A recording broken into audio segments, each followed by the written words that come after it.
I must commend the write-up of this presentation in view of the fact that it has highlighted the basic points as far as the 2019 budget is concerned. And I have with me some 4 points that I want to discuss here.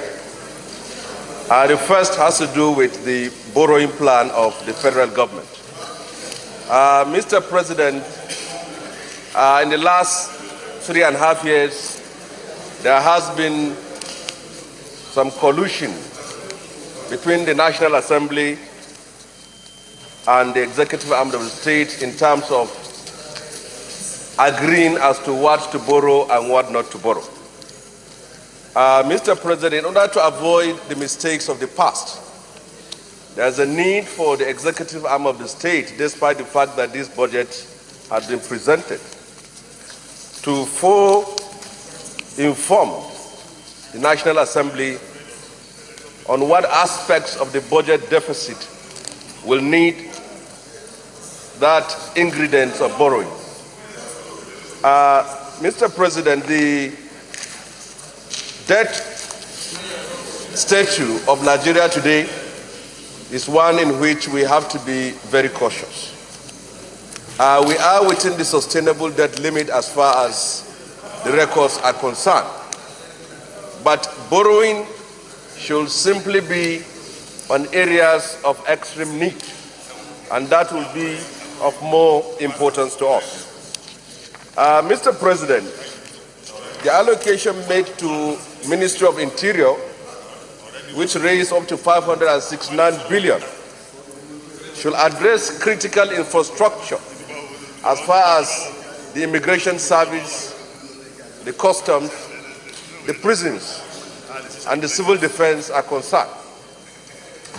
Over the years, we have seen the progressive deterioration of facilities in the Nigerian prisons, the immigrations, and civil defense. These funds should not simply be about servicing the salary expenditures of those agencies, but all need to be done to upgrade the facilities of these agencies under this ministry so that things can be done differently. As for the issue of Ministry of Defense, we need to understand the security challenges of this country. The funding for defense should be very well audited and should also be targeted at specific areas where security issues are of major concern. Banditry in the northwest, farmer herdsmen clashes in the north central, insurgency in the northeast are critical areas that we need to look. Soldiers and their family members that have been on the front line over the years, sacrificing their life for our protection and safety, should be of emphasis in this 435 billion naira defense budget. As for education, we have seen enough of ASU and ASUP strike. And I think in order to put a seal to all these perennial strikes, this budget should look at critical areas within our education sector and pump in money that will address these issues. And we should also not forget our federal government colleges are in a bad state. These are institutions that were created over 3 to 4 decades ago, but the facilities in these institutions have been left to rot. There should be physical investment and development and funding of these institutions. And also, I believe within this budget, in the last 3 years, this Senate and this National Assembly has approved some new universities and polytechnics. I don't know how this 462 billion will factor in to to all these institutions, universities and polytechnics that have been created in the last 2 years. As for the issue of health, we need funding in federal medical centers. And we should also look at the teaching hospitals. Most of these teaching hospitals exist in names without facilities and the necessary infrastructures for them to function.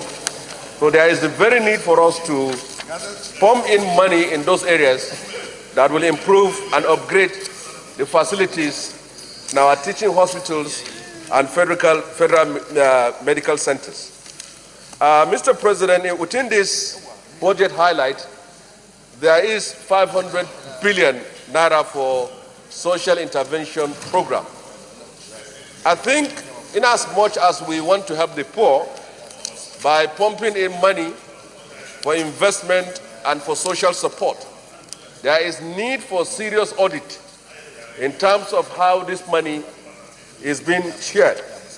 Now that the election is over, going to the markets to give 10,000 naira should come with a serious audit so that it can fall within our ambit of fiscal responsibility. Mr. President, I have seen highlights on equipping farmers with the right tools, technology, and techniques. We're still using hoes and hammers for our farming, and our agriculture has not made any tremendous or serious progress apart from the issue of rice. I think we should look at other cash crops and food crops that need serious attention and funding within this budget. Training of our youths through the revival of our vocational institutions to ensure they are competitive enough to seize the opportunities that will arise for the economic revival. It is of note that millions of our young people today they are unemployed. Many of those that have graduated are looking for white-collar jobs and employment through federal agencies.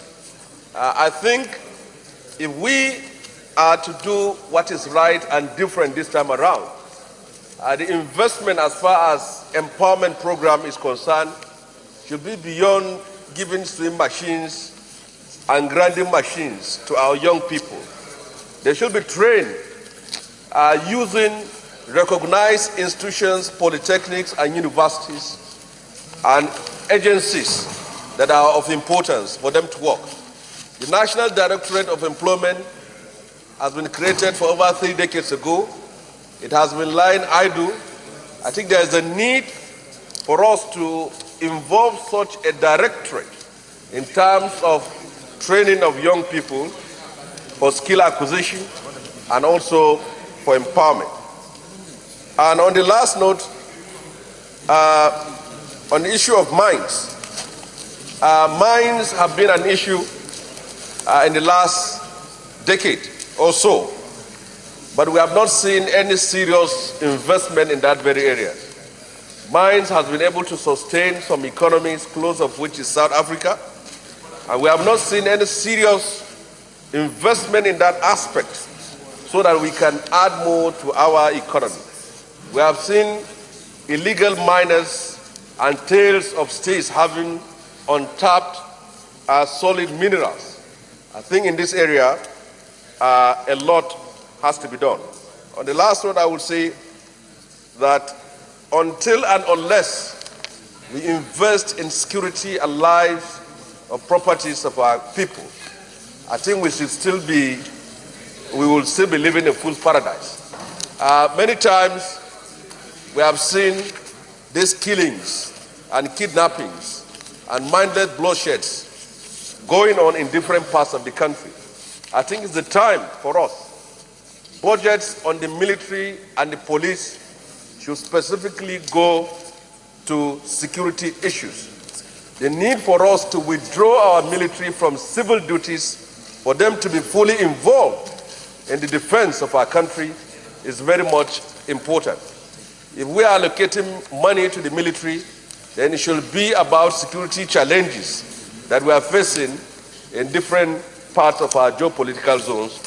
I thank you very much for this opportunity. Senator Raji. Thank you, Mr. President, my distinguished colleagues. Well, having read through the breakdown of the budget,